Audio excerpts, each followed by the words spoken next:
पूतना जा रही है मारने के लिए कि मैं मार दूंगी। इसने जहर लगा लिया स्तनों में बड़ा भयंकर, और ये ऊपर से सज धज के छेल छबीली सखी बन करके घूंघट लगा करके मथुरा से और गोकुल पहुंच गई।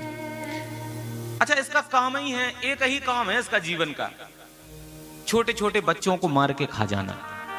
इसका नाम क्या है? पूतना। तो पूतना का सीधा, हमारे गांव के एक महात्मा अर्थ करते थे, वो बड़े फक्कड़ महात्मा थे, वो एक अर्थ करते थे कि हम बोले कि बताओ पंडित जी पूतना किसे कहते हैं? हमने कहा आप ही बताओ, आप बड़े हो। तो बोले पूतना का एक अर्थ है कि पूत माने पुत्र, पुत्र को पूत भी कहते हैं हमारे यहाँ। पूत सपूत तो का धन संचय, एक पूत है एक सपूत, और पूत कपूत, तो पूत कहते हैं पुत्र को। तो पूत ना, वहां जिस गली में, जिस गांव में, जिस नगर में जाके फेरी लग जाए, इसका चक्कर लग जाए ना पूतना का, तो उस गांव गली उस घर मकान का पूत ना मार के खा जाती थी, इसलिए इसका नाम पूतना पड़ गया।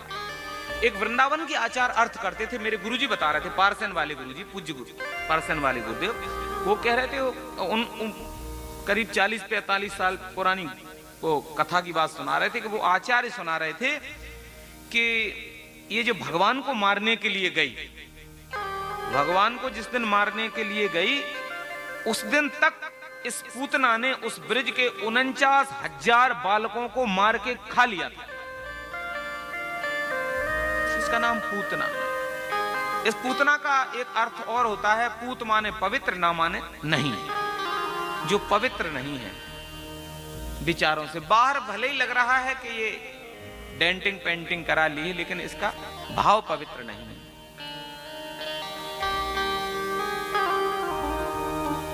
ये भगवान को मारने के लिए गई और सखियों के बीच में से जाती रही, नंदरानी से मिली। बहन मैंने सुनो है लाला को जायो है, तूने बधाई देवे को आई हो। नंदरानी ने भी सोचा कि हो सकता है कोई हमारी ममेरी फपेरी बहन ही होगी, इसलिए परिचय पूछना अच्छा नहीं है खुशी के अवसर पर।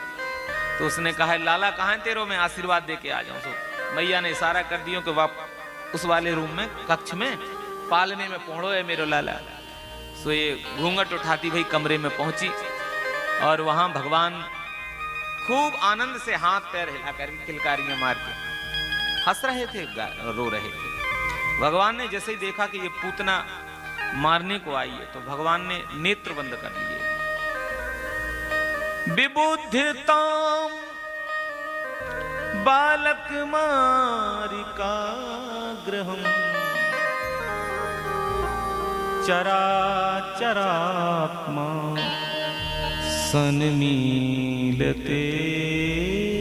क्षण। भगवान ने नेत्र बंद कर लिए, देखा ही नहीं इसको। अच्छा, भगवान ने नेत्र बंद क्यों किए इसको देख करके? तो टीकाकारों ने, विद्वानों ने बहुत तेरे भाव दिए। एक तो संत ये कह रहे थे कि इसलिए भगवान ने नेत्र बंद कर लिए कि भगवान के नेत्रों में सूर्य चंद्रमा निवास करते हैं। सूर्य चंद्रमा ने विचार किया कि सारी दुनिया मेरे प्रभु को शुभकामनाएं, आशीर्वाद देने और उनका आशीर्वाद लेने आ रही है दुनिया भर, और ये पूतना एक है कि हमारे भगवान को मारने की इच्छा लेकर के आ रही है। इसलिए ऐसी राक्षसी के हमें दर्शन नहीं करना, ऐसे देखना ही नहीं है। सो सूर्य चंद्रमा अपने आप में बंद हो गए। श्री वल्लभाचार्य जी महाराज ने अपनी सुबोधनी टीका में कहा है कि पूतना जो है वो अविद्या का रूप है। ध्यान से सुनिएगा, पूतना क्या है? अविद्या। अच्छा, पूतना मारने किस तिथि को गई? भगवान का जन्म किस तिथि को हुआ ना, भगवान श्री कृष्ण का? अष्टमी को। और पूतना मारने को गई चतुर्दशी को, 14 तिथि को। 14 को क्यों गई? छठी का दूध नहीं पी पाए थे भगवान, छठी नहीं मन पाई थी। 8 से 14 हो जाते हैं, 14 को गई है। अच्छा, चतुर्दशी को ही क्यों गई? इसलिए कि अविद्या जो होती है, जैसे कहा ना सुबोधनी टीका में वल्लभाचार्य जी ने कि अविद्या है, तो अविद्या जो होती है वो 14 स्थानों पर रहती है। 5 ज्ञानेंद्रियां, 5 कर्मेंद्रियां और अंतःकरण चतुष्टय, मन बुद्धि चित्त अहंकार। तो 5 दूनी 10 4 14। तो इन 14 जगह पे अविद्या रहती है और ये पूतना अविद्या के रूप में है। तो भगवान की दृष्टि में अविद्या टिकती नहीं है, इसलिए अविद्या रूपी पूतना गई तो भगवान ने इसको दृष्टिपात नहीं किया इसके ऊपर। भगवान ने इसलिए भी नेत्र बंद किए। भगवान ने विचार किया कि हमसे पहले आज ये मौसी हमें मारने के लिए आई तो हमें तो मार नहीं पाएगी, लेकिन हमसे पहले जितने बालकों को मार के खा लिया है आखिर उनकी गति क्या हुई। तो भगवान नेत्र बंद करके उनका ध्यान करने लगे, उनके बारे में सोचने लगे। तमाम विद्वानों ने तमाम तरह की उत्प्रेक्षाएं की हैं, भाव दिए, लेकिन इसने जैसे ही भगवान को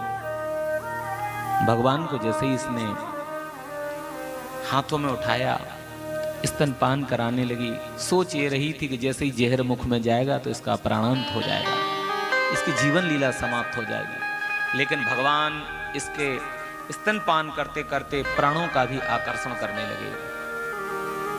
जब प्राण इसके भगवान खींचने लगे तो ये घबराने लगी और अब तो पूतना के प्राणों के आश्रयभूत सभी मर्म स्थान फटने लगे। वह पुकारने लगी, अरे छोड़ दे लाला, छोड़ छोड़, बस कर लाला, छोड़ दे मुझे।